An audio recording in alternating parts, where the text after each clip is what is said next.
Vous pouvez avoir des magasins qui tout d'un coup disparaissent de l'environnement Google parce que Google a décidé de ne mettre que les magasins qui ont un avis supérieur à 3,5, 3,6. Et demain, c'est lui qui fixe la règle de tiens, à quel niveau je vais donner de la visibilité au magasin. Donc ça devient une course un peu effrénée sur. C'est une black box. Hein. On a tous pimpé nos pages GBP comme il fallait. Et puis maintenant, on se dit, en fait, non, le store locator, il a un vrai rôle à jouer. Et encore plus demain avec justement ce côté un peu blackout de Google qui empêche d'aller scroller certains éléments. Et donc, ça redevient encore plus prioritaire d'avoir un store locator qui répond, d'avoir des avis propriétaires. Bienvenue sur Réputation, le podcast dédié au marketing et à la notoriété sur le digital. Je suis Nicolas Marette, le fondateur de Cusplace, une plateforme logicielle de gestion des avis et de la visibilité sur le web. Je vous propose de décrypter avec nos invités les tendances et les innovations qui feront le marketing de demain. Bonjour Cédric. Bonjour Nicolas. Ravi de t'accueillir sur ce nouvel épisode de Réputation.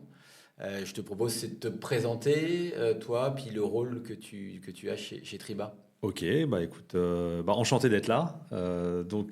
Cédric Pasquale, je suis le directeur marketing de Triba Industrie.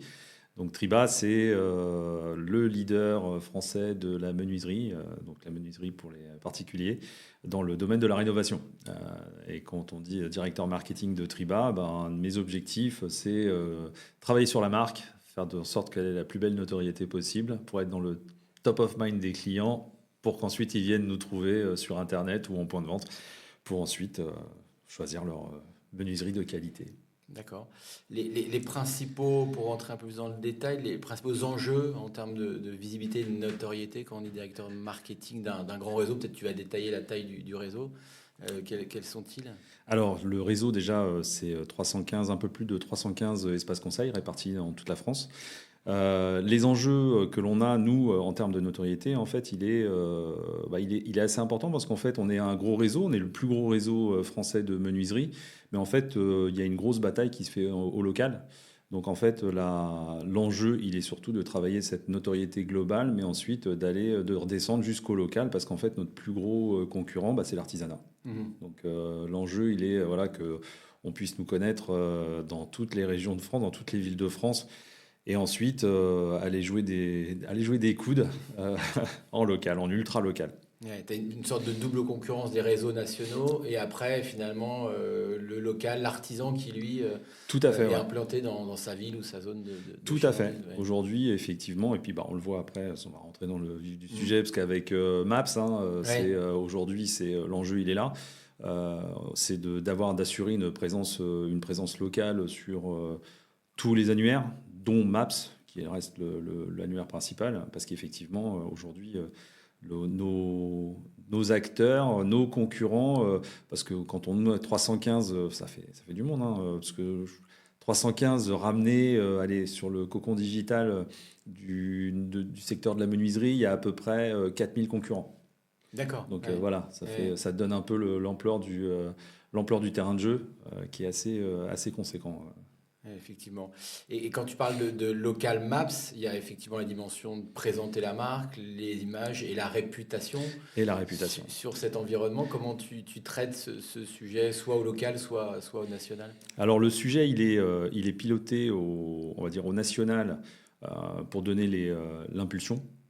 Mais ensuite, la collecte, elle se fait... alors, on a différents niveaux, on a différentes stratégies. Mais aujourd'hui, la collecte, elle est essentiellement faite par nos espaces conseils. C'est eux qui se chargent notamment pour Google, à travers Google, d'aller collecter les avis dans leurs relations commerciales qu'ils ont avec leurs clients. Parce que c'est un métier de proximité. Donc, pour le coup, c'est beaucoup plus naturel que ce soit eux qui aillent demander. Concernant nous, après, on a on va dire une impulsion un peu plus nationale parce qu'effectivement, on va travailler notamment avec Cusplace sur des éléments de vie, des parcours de vie du client, pousser des avis certifiés comme Cusplace avec l'avantage de pouvoir être présent, de démultiplier nos avis un peu partout, grâce justement à Cusplace. Tu définis les parcours de clients au niveau du siège, enfin au niveau national. Tout à fait, ouais. Je sais qu'il y a une refonte, en tout cas une réflexion Ouais. autour de ça. Et après, évidemment, les acteurs locaux, eux, peuvent combiner ces deux actions. C'est ça, Oui. c'est ça. En fait, on fait un peu parfois la voiture balai pour être sûr d'aller chercher les clients parce que qui dit Google dit compte Gmail. Nous, pour donner un volume, Gmail représente 40% de nos clients. Donc derrière, si on ne se consacre qu'à Gmail, on loupe 60% de notre cible clientèle. Donc derrière, on a tout intérêt, nous, quand je dis à jouer la voiture balai, c'est justement de travailler sur des moments de vie qui vont nous permettre d'aller déclencher des avis. Et d'où la refonte pour remettre Cusplace en centrale dans la collecte de nos avis, quoi. Ouais, parce que nous, tu donnes 40%, nous, c'est 34%. On parle de dizaines de millions sur nos 500 clients. Ouais. Et c'est vrai que j'ai l'impression que les acteurs au local n'ont pas cette vision, n'ont pas cette image. Alors évidemment, l'importance de Google, on le sait, ça va évidemment donner la visibilité du classement quand on fait des recherches découvertes, menuiserie, etc. Donc ça, il n'y a pas de doute. Mais c'est vrai qu'on le voit souvent, et c'est le cas que toi tu décris, mais il y a une impulsion au niveau national avec la compréhension de ces éléments-là. Et au local, ça reste absolument Google, encore une fois, c'est clé, mais au détriment de Page Jaune, au détriment qui peut être aussi intéressant en termes de visibilité, au détriment d'Apple Plan. Apple Plan, complètement. Sur tous ces environnements. Et ce qui change, peut-être y venir sur l'évolution, peut-être voir toi comment tu le voyais en arrivant au Triba, comment tu vois l'évolution avec cette vitesse et cette accélération, notamment des plateformes avec l'IA. Alors, il y a plein de questions. Il y a plein de questions dans le. Alors, comment je voyais en arrivant déjà chez Triba, parce que moi, ça fait 2 ans que je suis maintenant directeur marketing de Triba. Je suis arrivé dans une société qui avait déjà en tout cas une prédisposition, une culture sur la collecte d'avis. Donc ils étaient déjà convaincus qu'effectivement ça passait par, en tout cas la visibilité passait par la collecte d'avis. Avec un point central qui était effectivement Google. Et effectivement le local ne jure quasiment que par Google, comme tu citais Apple Plan, tu citais Page Jaune, etc. J'allais pas dire que c'est encore abstrait, mais Google prend une telle place dans l'environnement que aujourd'hui tout le monde se concentre sur Google. On a pu voir dans les événements passés là que en fait il y a un véritable enjeu et c'est vers ça qu'on essaye en tout cas d'orienter nos concessionnaires, c'est de leur dire oui Google c'est important, soit. Je mets en miroir avec les 40% que représentent les avis de Gmail. Enfin les adresses Gmail, et derrière on a vu là dans les semaines, les mois qui ont passé des petits accidents de la part de Google qui remet en lumière le fait d'être propriétaire de ses avis. Et en fait on se rend compte qu'effectivement Google c'est sympa, c'est un peu c'est l'affiche, c'est Maps, tout le monde est content d'avoir des bonnes notes et d'avoir des avis sur Google, mais sauf qu'on se rend compte qu'en fait avec les nouvelles politiques de Google, demain vos avis, ils décident d'enlever pour une raison X ou Y une dizaine d'avis, et vous avez une dizaine d'avis qui disparaissent. Il décide d'enlever les notes en dessous de X ou au-dessus de ça. Il fait ce qu'il veut. Donc en fait, aujourd'hui, l'importance d'avoir des avis propriétaires devient vraiment une priorité, quoi. J'aime bien l'image du jardin clos, c'est-à-dire on est dans l'écosystème de Google, tant que ça se passe bien, effectivement, ça donne une forte visibilité.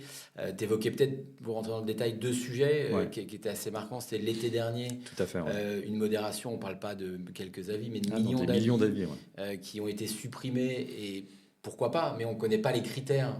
On a demandé, nous on est en contact direct avec Google, on a demandé, on a insisté. Ils bottent en touche. Ouais. Et tout récemment, le mois dernier, une modération, là pour le coup, erreur, ils l'ont reconnu. Ils l'ont reconnu, ouais. Mais c'est assez. Ça ne rassure pas sur ce jardin clos derrière. Ouais. Donc nous on creuse, mais finalement on ne sait pas. Et la suite. C'est ça qui. On l'a vu, ils ont fait depuis la DMA, en fait, depuis le Digital Marketing Act, ils testent plein de trucs. On le voit. Il y a plein de choses qui sont testées aux États-Unis. On voit aujourd'hui que ça commence un peu à arriver en France, et on voit qu'avec le Digital Marketing Act, effectivement, sur plein de sujets, on le voit, la visibilité de la Maps, etc. Et on voit que notamment par rapport à la modération des avis, par rapport à la note, la visibilité de la note, le filtre vous pouvez avoir des magasins qui tout d'un coup disparaissent de l'environnement Google parce que Google a décidé de ne mettre que les magasins qui ont un avis supérieur à 3,5, 3,6. Et demain, c'est lui qui fixe la règle de tiens, à quel niveau je vais donner de la visibilité au magasin. Donc ça devient une course un peu effrénée sur. C'est une black box, hein, comme tu le disais, hein, c'est le jardin clos, mais c'est surtout une boîte noire. Hein. On ne sait pas trop ce qui s'y passe, on ne sait pas trop comment. Donc on trouve des réponses, on imagine trouver des réponses parce qu'on teste plein de trucs. Ouais, on teste plein de trucs. On a de la chance d'avoir plus de 20 000 avis, donc ça nous permet d'avoir un terrain de jeu aussi pour voir. Mais on se rend compte qu'on peut vite déchanter. Sur le dernier avis, sur le dernier bug de Google, j'ai des magasins qui tout d'un coup se sont retrouvés avec 40% de leurs avis qui avaient disparu. Tout d'un coup, tu arrives le lundi matin au bureau, tu commences à voir tes stats Google et tu dis il y a un truc qui s'est passé. Et tu commences à creuser et tu vois que c'est effectivement pour un bug. Tout d'un coup, tu perds la moitié de tes avis quasiment. Ouais, tu as des sueurs froides et ça te dit que quand tu te poses la question et tu dois aller vers une nouvelle solution, ça ne fait que te conforter en fait. Ouais. Après, le gros challenge, c'est Google a une telle position et une telle présence à l'esprit et le local est tellement axé sur Google que le gros challenge ensuite, c'est le change. Amener les gens à se dire, c'est pas que Google en fait. Ça, c'est un véritable enjeu. Ouais, peut-être que justement, je posais plusieurs questions en même temps tout à l'heure. L'IA et les requêtes, nous on fait beaucoup de tests sur tous ces sujets. On a fait une étude qui montre que 38% des moins de 35 ans recherchent en termes d'e-réputation sur directement les moteurs d'IA, ce qui est énorme. Ouais, c'est énorme. Et je pense que c'est peut-être par ce biais-là. Nous on est souvent, il n'y a que 34%, toi tu disais 40% qu'on des adresses Gmail. Bon, c'est jamais passé comme message. Donc au bout de 2 ans, on abandonne parce qu'en fait c'est le contraste entre l'énergie qu'on met pour collecter des avis et Google et ce qui commence à faire avec le DMA, ce qui se passe aux États-Unis. Nous aussi, on a un élément de veille là-bas et on voit que l'affichage est de plus en plus différent. Je parle des fiches Google My Business, donc Business Profile, comme on l'appelle maintenant. Et effectivement, c'est ce contraste énergie. Encore une fois, il y a un enjeu clair et risque qu'il peut avoir. Et le fait de parler d'Apple Plan, où on diffuse des avis, donc Apple ça parle, même si les parts de marché d'Apple Plan sont très faibles, ou l'IA avec un usage qui se répand, c'est peut-être ça l'axe qui va permettre au local de se dire tiens effectivement il y a pas en tout cas il y a peut-être une dépendance, j'aime bien ce terme, avec une dépendance à Google que je vais peut-être un peu minimiser. C'est ça, oui. En fait, nous après on observe, on regarde aussi très précisément le fonctionnement de l'IA, notamment sur les impacts des recherches et le trafic sur le site. Ça reste encore hyper anecdotique. Hein. C'est honnêtement, nous sur notre site, on est à hauteur de 3-4% de trafic qui viennent depuis un moteur d'IA. Donc on regarde ça, mais ce qui nous intéresse au plus haut point, c'est encore une fois les avis propriétaires. Quand vous êtes une IA qui n'est pas l'IA de Google, vous avez un peu de mal à aller chercher des avis. Ils le disent. Donc vous avez un peu de mal à apparaître. Vous avez beau faire toute la collecte du monde, avoir toutes les meilleures notes du monde, en fait c'est bloqué. Donc en fait, d'où l'importance ensuite de pouvoir avoir des avis qui se démultiplient sur de l'Apple Plan, sur du page jaune, sur notre site. Et dans ce cas-là, c'est un peu plus. On trouve tout son sens à avoir des avis, à en tout cas diversifier sa collecte d'avis. Ouais, parce que le local, ce qui revient dans la course qui était un peu obsolète, c'était le store locator, donc les pages dédiées à chaque magasin sur le site de la marque. Et justement, l'IA remet ça au goût du jour parce qu'ils vont aller chercher l'information là où elle devrait être la plus à jour, c'est sur le site. Ce n'était pas le cas avant parce que fiche Business Profile, là ça revient. Donc c'est aussi des opportunités qu'il y avait il y a 10 ans et qui reviennent au goût du jour. C'est clair, parce que moi maintenant ça fait une petite paire d'années que je suis dans le milieu. Je me souviens encore il y a quelques années où le discours de Google c'était de dire c'est 0 site. C'est la fiche GBP ou la fiche Google My Business pour les anciens. Il disait clairement c'était 0 site. Donc c'était toute la réponse. Vous aurez toute la réponse de toute façon sur une page Google. Vous aurez la fiche Google qui vous donnera tous les éléments nécessaires pour faire votre choix, et puis vous aurez de toute façon les éléments de réponse dans le SEO ou le SIA qui vous alimentera et vous permettra de faire directement, chercher directement ce que vous voulez. Donc on a tous pimpé nos pages GBP comme il fallait, et puis maintenant on se dit en fait non, le store locator il a un vrai rôle à jouer, et encore plus demain avec justement ce côté un peu blackout de Google qui empêche d'aller scroller certains éléments, et donc ça redevient encore plus prioritaire d'avoir un store locator qui répond, d'avoir des avis propriétaires pour justement, alors je ne vais pas dire contrer, mais en tout cas pour se préparer à d'éventuelles modifications structurantes, quoi. Oui, parce que tu l'évoquais, le DMA tout à l'heure. Nous, le constat d'écart de ce qui se fait aux États-Unis et en Europe est assez marquant. Alors, on ne sait pas la suite, c'est ça qui est assez difficile d'anticiper, mais de le démultiplier, comme tu le disais, en tout cas d'avoir tous ces écosystèmes, permettent effectivement de s'assurer d'avoir un moindre risque par rapport à cette dépendance. C'est ça. Et puis aussi démultiplier. Après, c'est vrai que l'avantage de passer par des solutions un peu propriétaires, c'est que quelque part, et puis des solutions comme Custplace qui nous permettent de le faire, c'est qu'on ne peut pas non plus aller solliciter un client pour lui dire laissez-moi un avis sur ça, laissez-moi un avis sur ça, laissez-moi un avis sur ça. Donc en fait, l'effet démultiplicateur d'une solution comme Custplace est aussi c'est un bénéfice indéniable, quoi. On sort une étude, on le dévoile en avant-première, on a demandé à des milliers en tout cas de consommateurs, et 78% trouvent qu'ils sont sursollicités. Oui.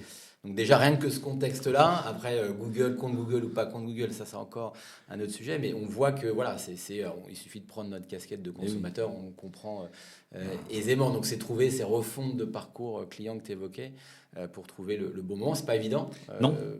Parce que quand on est à 78%, ça veut dire qu'il va falloir trouver le bon moment, ça c'est sûr, mais peut-être décaler, enfin trouver d'autres...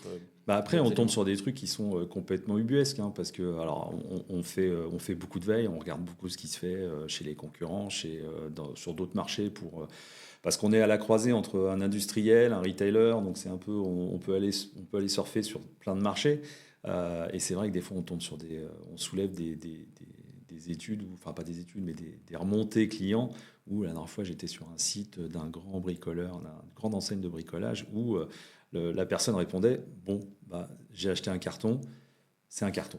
Je suis satisfait, c'est un carton. Et c'est vrai qu'à un moment on se dit parfois ça devient un peu ridicule, et puis vous êtes sursollicité, et nous le véritable enjeu que l'on a là, c'est comment travailler la pression, effectivement, pour pas user les consommateurs. Parce que des fois, on voit passer des avis. Alors, pas chez nous, parce qu'on a une politique très claire là-dessus, mais on voit passer des avis, des fois, où les gens disent « mais c'est bon, arrêtez de m'envoyer 25 000 demandes d'avis ». J'ai répondu une fois, et parfois même c'est contre-productif, parce qu'ils vont à l'inverse laisser une mauvaise appréciation parce qu'ils sont sursollicités pour laisser un avis chez Pierre-Paul Jacques. Donc nous, au contraire, on a décidé de ne pas mettre de pression sur ce sujet-là, c'est-à-dire qu'on fait une sollicitation, le client répond ou répond pas, s'il répond tant mieux, mais s'il répond pas, on va pas le harceler, quoi. C'est-à-dire qu'on part du principe que il n'était pas prêt ou il n'avait pas envie de laisser un avis, donc on ne va pas non plus le harceler pour à un moment passer pour allez, s'il te plaît, tu me laisses un avis, Donc non, on calme le jeu sur ce côté-là, quoi. C'est un parti pris. Après, il y en a certains qui vont dire non, faut au moins relancer 2-3 fois. De toute façon, on teste. On teste. On a un panel qui nous permet de tester largement. Une grande volumétrie. D'autant plus qu'on parlait du moment par rapport au taux de retour, mais il y a aussi la pertinence du moment. C'est-à-dire la réflexion qu'on a qui est, est-ce que c'est après la pause que c'est pertinent? Oui, parce qu'il y a une satisfaction d'un contact commercial et la qualité de la pause, mais le bénéfice finalement du changement de menuiserie, il est peut-être...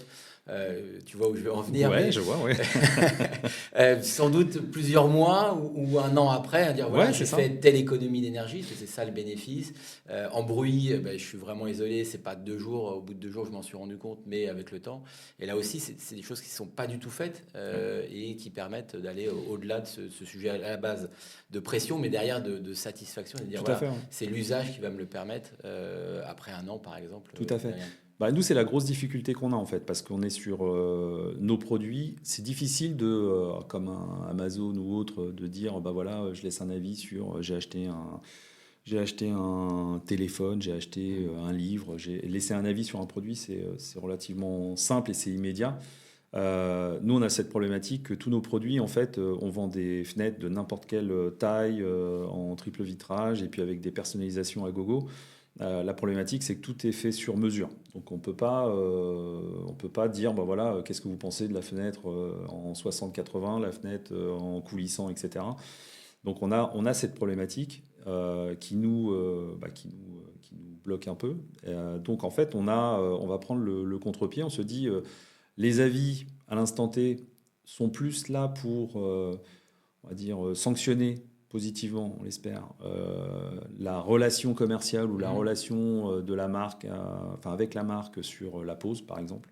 Se dire, ok, super, j'ai vécu une belle expérience avec la marque en tant que telle, et donc l'espace conseil, parce que c'est lui qui représente la marque, et en tout cas qui représente le savoir-faire, les procédures et tout ce qui, en tout cas, amène la relation avec la marque en tant que telle. Et on se dit, il y a un truc à jouer sur nos produits sont garantis 30 ans, on a un service de R&D qui bosse H24 pour avoir les meilleurs produits sur le marché. Donc on se dit, bah, en fait, pourquoi pas aller à un moment, on a des promesses produits, pourquoi pas aller les interroger dans 1 an, 18 mois, la date reste encore à caler, mais pourquoi pas aller les interroger sur bah, vous avez pensé quoi de votre produit? Ok, super, vous êtes content de la relation que vous avez eue avec tout a été posé dans les règles de l'art, donc c'est génial, voilà, tout s'est bien passé. Maintenant, vous avez votre produit depuis 12 mois, 18 mois à définir. Bah, vous en pensez quoi? C'est-à-dire que dans le temps, ok, est-ce que le produit a tenu? Est-ce que il vous a apporté la promesse était en fonction, c'était du confort thermique, du confort phonique? Est-ce que vous êtes satisfait de l'usage que vous avez eu de votre produit? Est-ce qu'il répond est-ce qu'il répond aux promesses? Et donc voilà. Et ça, c'est un projet qu'on a sur 2025 d'aller travailler les avis longue durée pour justement à un moment requalifier. Redonner de la puissance à nos produits. Le bénéfice et puis Ouais. peut-être la valeur du verbatim, tu l'évoquais. Tout à fait. J'ai reçu, enfin, on m'a fait ma pause, merci, entre guillemets, Oui. le contact commercial et le bénéfice du produit qui, lui, se fait forcément sur un moment beaucoup plus long. Ouais. Ah ouais. Même si on sait que, allez, à 60, je crois que j'ai vu une étude, à 63%, c'est la relation commerciale qui fait qu'un client est satisfait et qu'il engage on va dire le contrat avec une marque. Mais effectivement, nous, derrière, on est sur des produits, on n'est pas sur de l'achat impulsif ou un achat plaisir, on est sur un achat assez raisonné. C'est des investissements. Ouais. Et puis derrière, si on commence à se dire je change mes menuiseries, c'est parce que vous êtes dans un processus de rénovation qui répond à soit mes fenêtres sont du simple vitrage, du double vitrage et ça répond plus à mes conforts énergétiques, soit non, c'est pas soit, c'est que ça en fait. C'est vous êtes dans une problématique où vous devez changer vos fenêtres et donc vous êtes dans une vraie réflexion, quoi. Dans une vraie réflexion. Donc autant qu'à faire, autant il n'y a rien de mieux que nos clients qui parlent de nos produits en fait. Ouais, tout à fait. On est sur donc un projet, on va dire à court terme. Si tu devais imaginer ce qu'est la réputation, l'irréputation dans 2, 3, après je pense que c'est beaucoup plus dur. Et comment tu l'imagines finalement avec tout ce qu'on a évoqué là, les changements, l'évolution, la dépendance à Google? Ouais, elle est dure cette question parce que on voit, ne serait-ce que là depuis 8 mois. Le paysage autour du digital a été pas mal bouleversé. Il y a la montée de l'IA, il y a Google qui se positionne un peu entre juge et parti. Non, moi aujourd'hui, en tout cas, et j'espère aller dans cette voie-là, c'est qu'un équilibre, en tout cas, perte un peu d'hégémonie. Alors, je dis pas, je suis pas Nostradamus, hein, mais en tout cas, ça peut aller vers un peu de perte d'hégémonie de Google pour un peu plus de diversification. Et puis après, l'IA au milieu de tout ça, l'IA, elle est pas tant enfin moi je la vois pas tant dans la collecte, elle est à un moment dans comment j'aide les équipes qui sont en charge du service client pour traiter la voix du client en fait. Moi c'est ça aujourd'hui, moi c'est l'axe que je regarde fortement sur. C'est bien beau de collecter des avis, mais derrière, si on n'en fait rien, moi je trouve que l'IA aujourd'hui elle a une vraie force, c'est comment elle peut nous accompagner pour vraiment faire parler le client et en déterminer les bons insights, déterminer les vrais axes sur lesquels on doit travailler parce qu'on n'est pas bon, les axes sur lesquels on doit se renforcer ou en tout cas on doit appuyer parce que ce sont nos forces et c'est là-dessus qu'on doit travailler et qu'on doit en tout cas être encore plus communicant ou valoriser encore plus ses pépites. Donc non, moi aujourd'hui l'IA, c'est vraiment, je le vois plutôt comme je le vois pas dans la collecte, mais je le vois plutôt dans l'assistance et faire vraiment parler la voix du client. Moi, un des enjeux aujourd'hui, le service client, il est quand je parle du service client chez Triba, je parle assez rarement des avis, je parle de la voix du client. Moi aujourd'hui, c'est ça, mon enjeu, il est, faut que je fasse parler le client. Et il faut que je donne des insights à mon réseau. Parce que comment le client parle de nous, comment le client nous voit, sinon on est auto-centré et c'est la mort du petit cheval. Quoi. Ouais. Ce qui est le plus intéressant, c'est qu'on peut rentrer par concession. C'est-à-dire de dire il y a les grandes tendances Triba, mais c'est pas nouveau. Il y avait le NLP, le Natural Language Processing, qui permettait de bien le faire.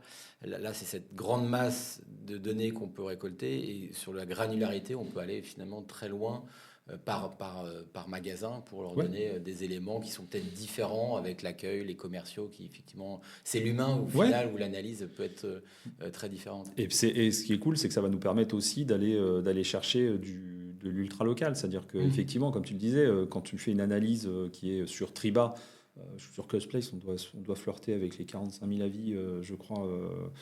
Générés, ça donne de la masse, donc on est capable de donner des tendances sur là où on est bon, là où on est moins bon. Ce qui est surtout intéressant, c'est effectivement d'avoir cette capacité à descendre vraiment au niveau de l'agence pour aller donner des recommandations ultra locales, quoi. Et même le gros sujet, c'est comment travaille la concurrence. Ça, aujourd'hui, moi, demain, je suis très en attente sur une stratégie de géomarketing qui va me permettre de non seulement de savoir ce que je fais, mais aussi de savoir comment se comportent mes petits copains, parce que ça aussi, c'est l'enjeu. Dans un marché ultra local où les gens vont chercher l'artisan menuisier près de chez eux, on a plutôt intérêt à savoir comment il fonctionne, parce que alors je reboucle avec ce que je disais au départ. C'est eux nos principaux concurrents. On en a plein des concurrents qui ont pignon sur rue et qui ont des réseaux un peu plus petits que celui de Triba, mais en tout cas qui sont présents. Mais le vrai sujet, c'est sans outils, je ne sais pas ce que Jean-Pierre Menuisier, basé à Troyes, est-ce qu'il est bon, pas bon, est-ce qu'il vient perturber les notes, le trafic, la visibilité de mon agence, ça je ne sais pas. Donc, demain, je mise beaucoup sur des outils pour nous permettre justement d'avoir cette finesse locale. Ouais. Je retiens le terme ultra local. Je trouve intéressant parce qu'au local, on se doute bien avec un réseau de 315, qu'on est sur une zone assez large. Et l'ultra local, c'est vraiment dans la rue, en tout cas dans la zone de chalandise, se dire la perception qui peut être différente, finalement, très très proche. Ouais. Ah oui, de toute façon, nous, on est que... c'est vrai qu'on est sur de l'ultra local parce qu'on ne peut pas faire autrement. Quand tu vas chercher un artisan, tu vas chercher premier niveau de réponse, tu cherches dans ta ville.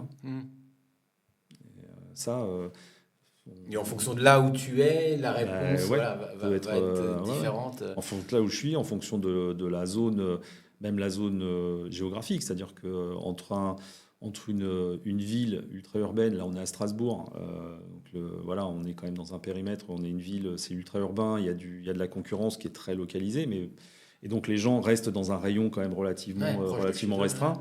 Par contre, t'es à Périgueux, peut-être que... Alors, j'ai rien contre Périgueux, mais c'est un exemple, c'est le premier qui m'est venu en tête.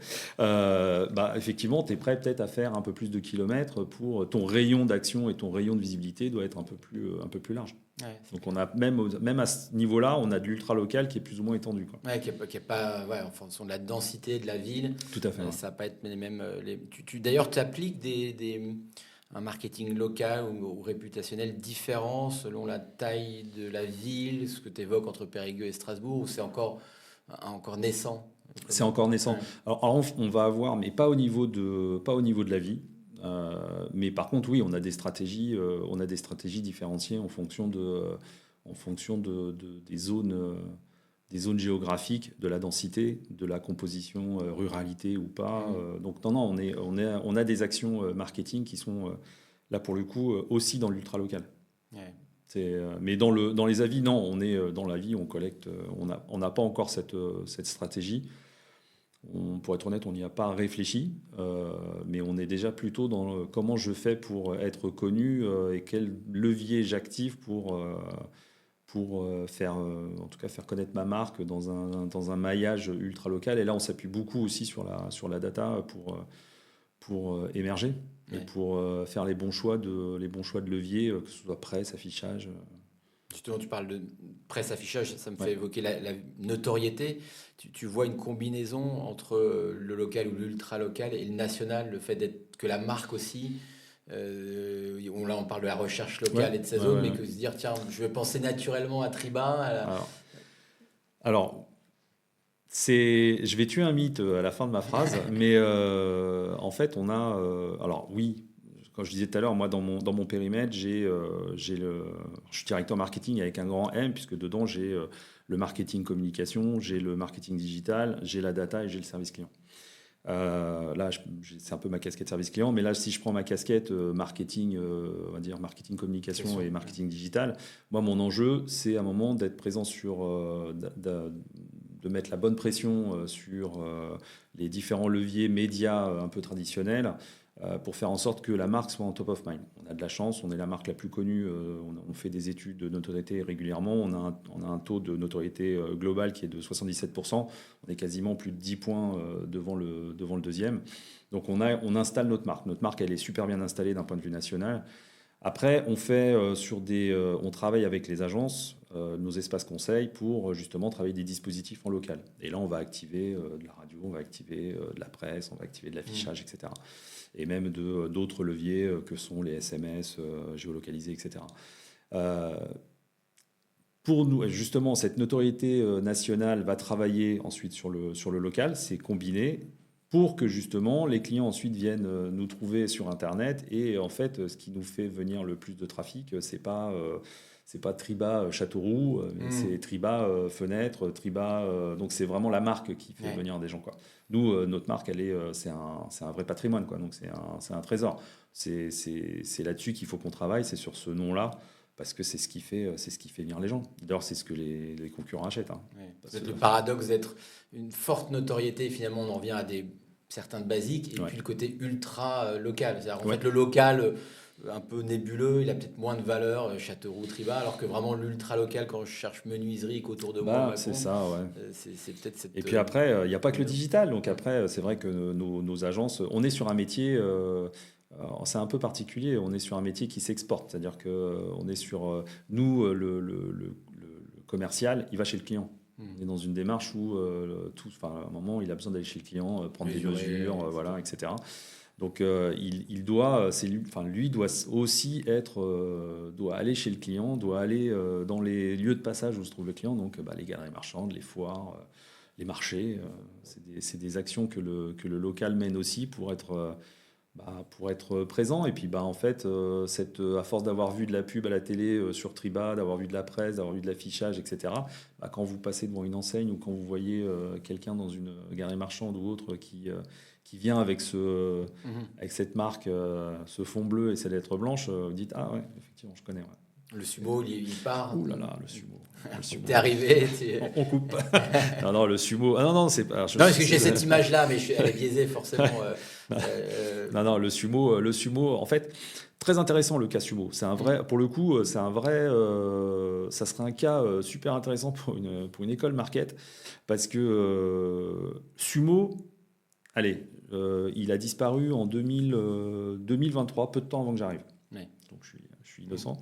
Mais je pense que j'aurais pris la même décision que mon patron, en fait, parce qu'en fait, quand on a fait des études fonds de marque, le sumo, génial. Alors, notoriété, tout le monde adore le sumo, il est assez rigolo. En plus, le dernier sumo était un peu c'est du graphisme, donc il avait un capital sympathie très fort.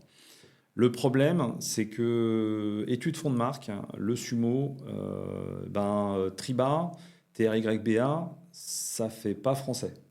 Vous avez des marques avec le Y, Hyundai, Sony. Donc ça a donné une connotation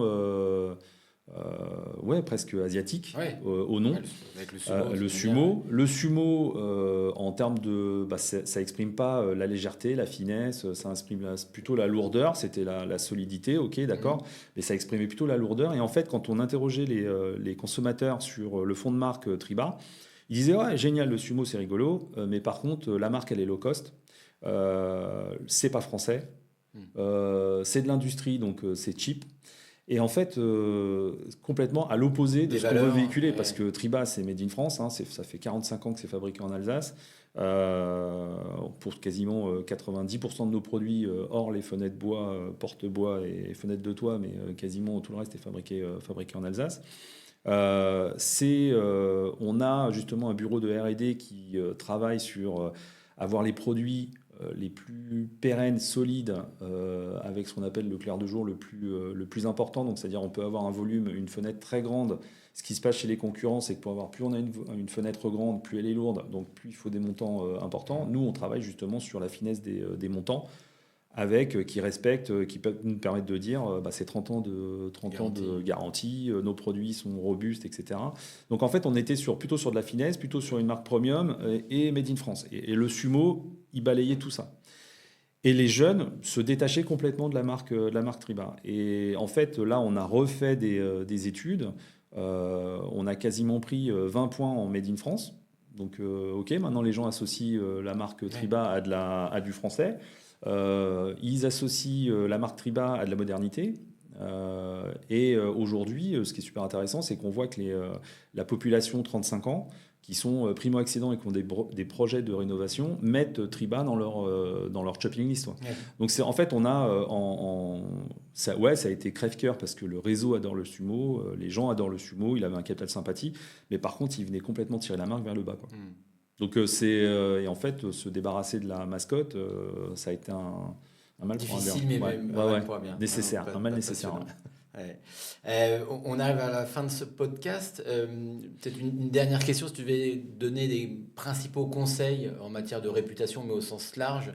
Un directeur marketing de réseau, ce serait quoi tes conseils à l'aube, en tout cas dans le contexte de 2025? 2025, c'est diversifier, c'est-à-dire qu'il ne faut pas mettre, pour le coup, il ne faut pas mettre tous les œufs dans le même panier. Donc, on en parlait, hein, c'est la diversification avec ne pas rester que sur Google-centric. Donc, vraiment aller chercher des avis un peu ailleurs parce qu'il y a aussi une autre voie que Google. Donc, c'est diversifier, c'est collecter parce qu'on sait pertinemment que... je lisais encore une étude il n'y a pas longtemps, je crois que c'est 51% des consommateurs sont prêts à switcher d'une marque à une autre juste avec un delta de 0,1. Donc c'est juste énorme. Donc il ne faut pas hésiter à collecter. Et puis s'il y a un sujet sur lequel je rassure tout le monde à chaque fois, c'est faut pas avoir peur de l'avis négatif. Pareil, je lisais une étude, je crois que c'est 96% des gens cherchent des avis négatifs pour voir comment la marque répond. Ouais, gère finalement. Mais oui, je trouve ça génial. À un moment, je me suis dit, oui, de toute façon, aujourd'hui, les gens se plaignent peut-être plus facilement et ils ont une vitrine peut-être plus forte pour se plaindre.